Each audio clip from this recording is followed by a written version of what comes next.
HSC পরীক্ষা 2025-এর ইতিহাস প্রথম পত্রের প্রশ্ন ও উত্তর। সর্বপ্রথম প্রশ্নের কথা যদি বলি, হোসেন শহীদ সোহরাওয়ার্দী কে ছিলেন? সেক্ষেত্রে 1 নম্বর প্রশ্নের উত্তর হবে হলো অখণ্ড বাংলার প্রধানমন্ত্রী ছিলেন। গণপরিষদে ধীরেন্দ্রনাথ দত্ত কর্তৃক রাষ্ট্রভাষা হিসেবে বাংলাকে বিবেচনার দাবি গৃহীত না হওয়ার ফলে কি হয়? গণপরিষদে ধীরেন্দ্রনাথ দত্ত কর্তৃক রাষ্ট্রভাষা হিসাবে বাংলাকে বিবেচনার দাবি গৃহীত না হওয়ার ফলে কি হয়?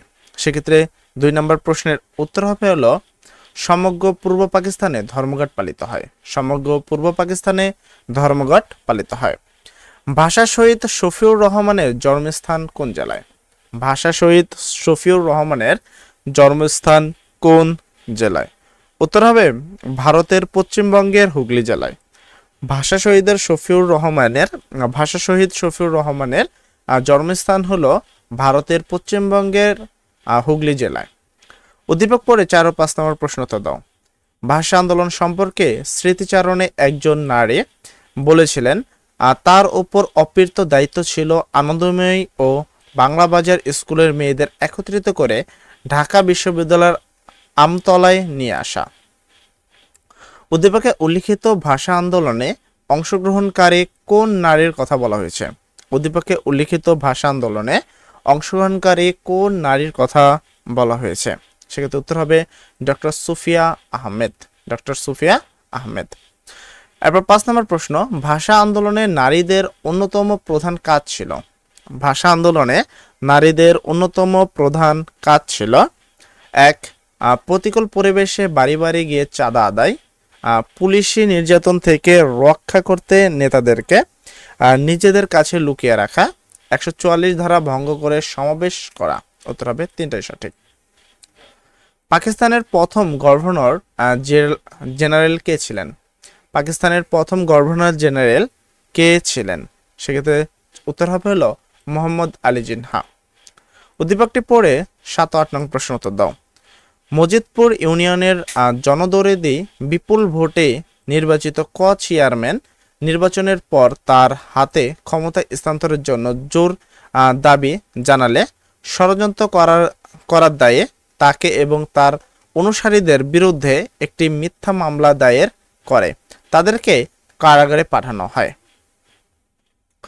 উদ্দীপকে উল্লিখিত চেয়ারম্যানের সাথে তোমার পাঠ্য বইয়ের কোন নেতার মিল রয়েছে? উদ্দীপকে উল্লিখিত চেয়ারম্যানের সাথে তোমার পাঠ্য বইয়ের কোন নেতার মিল রয়েছে? উত্তর হবে শেখ মুজিবুর রহমান। এখানে একটা কথা বলে, শেখ মুজিবুর রহমান সম্পর্কিত অনেকে ভাবতে পারে যে প্রশ্ন আসবে না, তবে কিছু প্রশ্ন তোমরা পাবা তোমাদের পরীক্ষাতে। আর একটা কথা অনেকে বলছে যে ভাই কোন বোর্ডের প্রশ্ন এটা, বা মানে কোন বোর্ডের জন্য আপনি এটা দিয়েছেন, এটা আমরা প্রশ্নের ভিডিওর মাঝখানে তোমাদেরকে বলে দিব। উক্ত মামলা উল্লিখিত নেতার বিরুদ্ধে কত খ্রিস্টাব্দে দায়ের করা হয়? উক্ত মামলা উল্লিখিত নেতার বিরুদ্ধে কত খ্রিস্টাব্দে দায়ের করা হয়? সেক্ষেত্রে উত্তর হবে 1968 খ্রিস্টাব্দে। 1968 খ্রিস্টাব্দে সেই মামলাটি করা হয়। পাকিস্তানের জাতীয় পরিষদের অধিবেশন স্থগিত করেন কে? পাকিস্তানের জাতীয় পরিষদের অধিবেশন স্থগিত করেন কে? সেক্ষেত্রে উত্তর হবে ইয়াহিয়া খান। উত্তর হবে ইয়াহিয়া খান। দেন আমরা চলে যাব পরবর্তী প্রশ্নে। তো পরবর্তী প্রশ্নে বলা হয়েছে বাংলাদেশের মুক্তিযুদ্ধের ইতিহাসে গুরুত্বপূর্ণ। বাংলাদেশের মুক্তিযুদ্ধের ইতিহাসে গুরুত্বপূর্ণ ড্যাশ। সেক্ষেত্রে 1 মুজিবনগর সরকার, সর্বদলীয় সমগ্র পরিষদ, বঙ্গবন্ধু শেখ মুজিবুর রহমান কর্তৃক স্বাধীনতার সংগ্রাম। উত্তর হবে 3টাই সঠিক। বাংলাদেশের ইতিহাসে কত তারিখ কালরাত্রি হিসাবে পরিচিত? বাংলাদেশের ইতিহাসে কত তারিখ কালরাত্রি হিসাবে পরিচিত?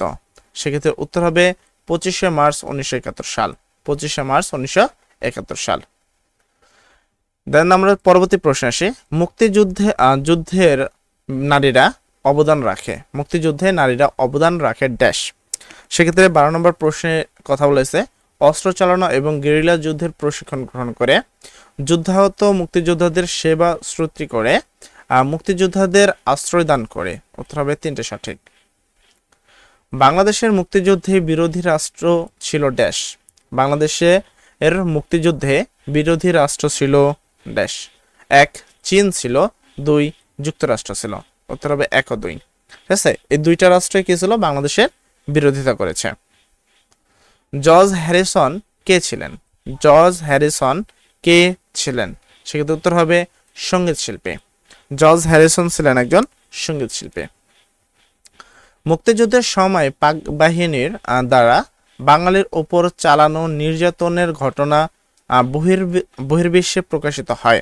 মুক্তিযুদ্ধের সময় পাক বাহিনীর দ্বারা বাঙালির উপর চালানো নির্যাতনের ঘটনা বহির্বিশ্বে প্রকাশিত হয় ড্যাশ, মানে কার কার মাধ্যমে আর কি। 1 সেক্ষেত্রে প্রকাশিত হয় পত্রপত্রিকার মাধ্যমে, বেতারের মাধ্যমে। তখন তো টেলিভিশন ছিল না, তাই উত্তরটা হবে 1 ও 2। পাকিস্তানের সমর্থনে ভারত মহাসাগরে সপ্তম নৌবহর পাঠায় কোন দেশ? পাকিস্তানের সমর্থনে ভারত মহাসাগরে সপ্তম নৌবহর পাঠায় কোন দেশ? সেক্ষেত্রে উত্তর হবে মার্কিন যুক্তরাষ্ট্র। পাঠায় কে? মার্কিন যুক্তরাষ্ট্র। দিনেমারগণ কত খ্রিস্টাব্দে ভারত মহাদেশে কে আগমন করে? দিনেমারগণ কত খ্রিস্টাব্দে ভারত মহাদেশে আগমন করেন? উত্তর হবে 1919 খ্রিস্টাব্দে। পলাশীর প্রান্তর ভারতের কোন নদীর তীরে অবস্থিত? পলাশীর প্রান্তর ভারতের কোন নদীর তীরে অবস্থিত? উত্তর হবে ভাগীরথী। ইউরোপীয় জাতিসমূহের মধ্যে দুঃসাহসী ও নৌবিদ্যায় পারদর্শী ছিল ড্যাশ। ইউরোপীয় জাতিসমূহের মধ্যে দুঃসাহসী ও নৌবিদ্যায় পারদর্শী ছিল ড্যাশ। সেক্ষেত্রে উত্তর হবে হলো পর্তুগিজ।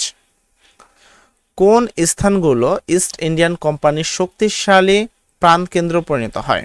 কোন স্থানগুলো ইস্ট ইন্ডিয়ান কোম্পানির শক্তিশালী প্রাণকেন্দ্রে পরিণত হয়?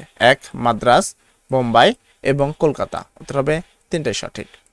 তাহলে আমরা চলে যাব পরবর্তী প্রশ্নে।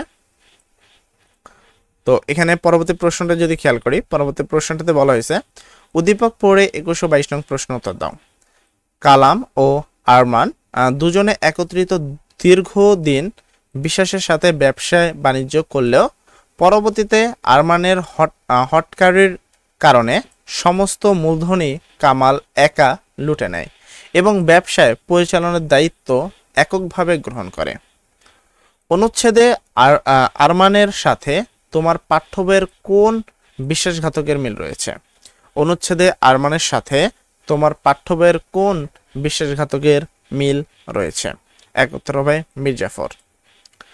উক্ত বিশ্বাসঘাতক তাৎক্ষণিকভাবে কি সুবিধা পান? তো মির্জাফর তখন কি হয়, যখন সিরাজউদ্দৌলার পতন হয় তখন কিন্তু মির্জাফর কি হয়, সিংহাসন লাভ করে। সেই জায়গার কি করে, সিংহাসন লাভ করে। তার মানে মির্জাফর যেহেতু তোমার বিশ্বাসঘাতকতা করেছে, তাৎক্ষণিক তার কি লাভ হয়, বাংলার সিংহাসন তার লাভ হয়। কি লাভ হয়? তাৎক্ষণিক বাংলার সিংহাসন সে পেয়ে যায়। মহারানী ভিক্টোরিয়া কত খ্রিস্টাব্দের রাজকীয় ঘোষণা প্রদান করেন? মহারানী ভিক্টোরিয়া কত খ্রিস্টাব্দের রাজকীয় ঘোষণা প্রদান করেন? সেক্ষেত্রে উত্তর হবে 1858 খ্রিস্টাব্দে। কে ইলবার্ট বিল প্রণয়ন করেন? কে ইলবার্ট বিল প্রণয়ন করেন? উত্তর হবে লর্ড রিপন।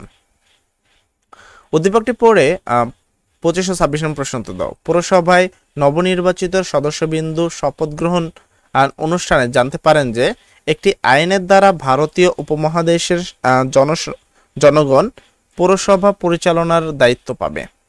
আচ্ছা, উদ্দীপকে উল্লেখিত আইনটি উপমহাদেশে কি নামে পরিচিত? তাহলে উদ্দীপকে যে আইনটি আছে সেই আইনটি কি নামে পরিচিত? Bengal municipal act. ভারতীয় জনগণ উক্ত আইন পেনতাকে কোন ধরনের শাসক হিসেবে বিবেচনা করে? ভারতীয় জনগণ উক্ত আইন পেনেতাকে কোন ধরনের শাসক হিসাবে বিবেচনা করে? সেক্ষেত্রে উত্তর হবে সহানুভূতিশীল। ভারতের প্রথম ভাইসরয় কে ছিলেন? ভারতের প্রথম ভাইসরয় কে ছিলেন? সেক্ষেত্রে উত্তর হবে লর্ড ক্যানিং। উদ্দীপকটি পড়ে 28 29 নং প্রশ্ন উত্তর দাও। আন্তঃদলীয় কোন্দলের কারণে মধুপুর ইউনিয়নে একটি রাজনৈতিক দলের 2টি কমিটি ঘোষণা করা হয়। দাউদ মল্লিক এই প্রস্তাবের উপস্থাপক। তিনি প্রতিপক্ষ গ্রুপের স্বেচ্ছাচারী। রাজনীতির প্রতিবাদে এই বিভাজনের প্রস্তাব উত্থাপন করেন। উদ্দীপকে উল্লেখিত দাউদ মল্লিকের সাথে তোমার পাঠ্যবইয়ের ব্রিটিশ ভারতের কোন নেতার মিল রয়েছে?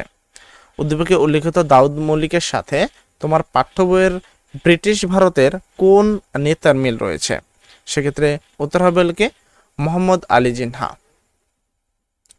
দেন আমরা পরবর্তী দাউদ মল্লিকের প্রস্তাবটি ইতিহাসের কোন প্রস্তাবের সাথে সামঞ্জস্যপূর্ণ? দাউদ মল্লিকের প্রস্তাবটি ইতিহাসের কোন প্রস্তাবের সাথে সামঞ্জস্যপূর্ণ? উত্তর হবে লাহোর প্রস্তাব। মুসলিম লীগের কোন নেতা স্বাধীন বাংলা রাষ্ট্রের প্রস্তাব সমর্থন করেন? মুসলিম লীগের কোন নেতা স্বাধীন বাংলা রাষ্ট্রের প্রস্তাব সমর্থন করেন? সেক্ষেত্রে উত্তর হবে আব্দুল হাশিম। এক্ষেত্রে আমি তোমাদেরকে টোটাল 30টি প্রশ্ন এখানে দেখেছি, যে 30টি প্রশ্ন অ্যাকচুয়ালি সকল বোর্ড 2022-এর একটি প্রশ্ন, এবং আমি এই ক্লাসের একটি পূর্ণ ক্লাস তোমাদেরকে দিব, যেখানে আমি টোটাল 250টি এমসিকিউ তোমাদের জন্য রাখবো, এবং এই 250টি এমসিকিউ থাকবে সম্পূর্ণভাবে বোর্ড প্রশ্ন। বিশেষ করে যদি বোর্ডের কথা বলি, এখানে তোমরা পাবা 2016 থেকে 2024 পর্যন্ত যতগুলো বোর্ড রয়েছে সবগুলো বোর্ডের প্রশ্ন তুমি ওই একটি লাইভ ক্লাসের মাধ্যমেই পাবা। এবং তোমরা ইতিমধ্যে যে পরীক্ষাগুলো দিয়েছ, আশা করি তোমরা এতটুকু তো বুঝতে পেরেছই যে কোনো প্রশ্নের 70% প্রশ্ন আসে হলো বিগত সালের প্রশ্ন থেকে। তাই বিগত সালের প্রশ্নগুলো যদি ভালোভাবে পড়া যায়, ভালোভাবে প্র্যাকটিস করা যায়, তাহলে খুব অনায়াসে প্রত্যেকটা সাবজেক্টে 70% প্রশ্ন কমন পাওয়া যায়। তাই তোমাদের সবাইকে বলবো প্রত্যেকটা প্রশ্ন ভালো করে পড়বা। তোমার কাছে যদি অলরেডি সাপ্লিমেন্ট থাকে, অথবা আমাদের পরীক্ষার আগের দিন আমাদের লাইভ ক্লাস হয় রাত্রে, তুমি চাইলে সেই লাইভ ক্লাসও কিন্তু আমাদের সাথে সংযুক্ত হয়ে থাকতে পারো। লাইভ ক্লাসটা করার জন্য তোমাকে তেমন কিছু করতে হবে না, আপাতত চ্যানেলটি সাবস্ক্রাইব করে বেল আইকন বাটনটি অন করে দিতে হবে, যেন আমরা সন্ধ্যার সময় লাইভে আসার সাথে সাথে তোমরা একটা নোটিফিকেশন পেয়ে যাও। সবাই ভালো থাকবা, সবার জন্য দোয়া করি। আসসালামু আলাইকুম।